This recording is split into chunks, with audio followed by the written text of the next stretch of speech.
আপনারা হয়তো অনেক রকম চিকেন রান্নাই খেয়েছেন, কিন্তু এই চিকেনটা একবার ট্রাই করে দেখুন। কথা দিলাম এটিই হবে আপনার সব থেকে প্রিয় চিকেনের রেসিপি। তার জন্য আপনাদের অবশ্যই কিন্তু পুরো ভিডিওটা দেখতে হবে। আর এই চিকেন রান্নাটা বিরিয়ানি, ফ্রাইড রাইস, লুচি, রুটি সবকিছুর সঙ্গে ট্রাই করা যাবে। আর সব থেকে বড় ব্যাপার কি জানেন, 10 মিনিটের মধ্যে হাতে গোনা কয়েকটি ঘরোয়া উপকরণ দিয়েই কিন্তু এটি তৈরি হয়ে যাবে।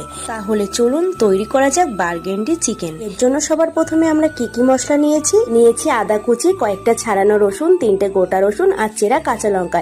এরপর মিক্সির মধ্যে আদা আর রসুনটাকে খুব ভালো করে পেস্ট করে কিন্তু নিতে হবে। তারপর একদম মাঝারি সাইজ করে কয়েকটা আলু আমরা কেটে নিয়েছি। এরপর নিয়েছি লেবু দিয়ে ম্যারিনেট করে রাখা 1 কিলো চিকেন গুলোকে কিন্তু আপনারা মাঝারি পিস করে কেটে নেবেন। এবার চিকেনটাকে একটা পাত্রে ঢেলে তার মধ্যে পরিমাণ মতো নুন, হলুদ, মিক্সিতে করা আদা রসুনের পেস্টটা দিয়ে দেবেন। আর দেবেন আলু আর আপনাদের স্বাদ মতো চেরা কাঁচা লঙ্কা, 1 চামচ ধনে গুঁড়ো, জিরে গুঁড়ো, কাশ্মীরি লঙ্কার গুঁড়ো, 2 থেকে 3 চামচ সরষের তেল, গোটা রসুন আর পরিমাণ মতো চিনি দিয়ে সম্পূর্ণ উপকরণগুলোকে খুব ভালো করে ম্যারিনেট করে 10 থেকে 15 মিনিটের জন্য চাপা দিয়ে রেখে দেবেন।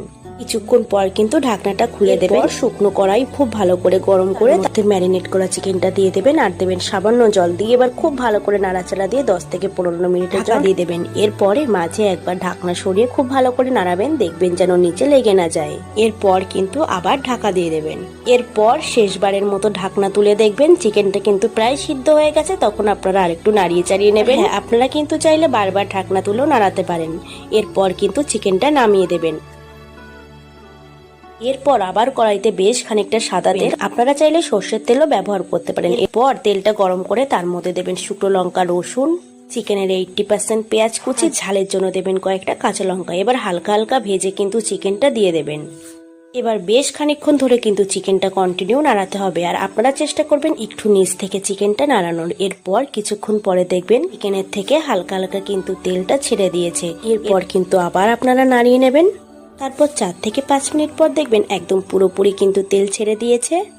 আর সেটা কিন্তু আপনারা একদম দেখতে পাচ্ছেন। এর থেকেও বেশি প্রমাণ পাওয়ার জন্য আপনারা চিকেনের মাঝখানটা ফাঁকা করে দেবেন, দেখবেন অটোমেটিকলি তেল কিন্তু বেরোতে থাকবে। ব্যাস, এবার 2 থেকে 3 মিনিট কাছে বসিয়ে রাখলেই কিন্তু চিকেনটা একদম তৈরি হয়ে যাবে। তাহলে কেমন লাগলো আপনাদের আজকের আমাদের এই চিকেন রান্নাটা?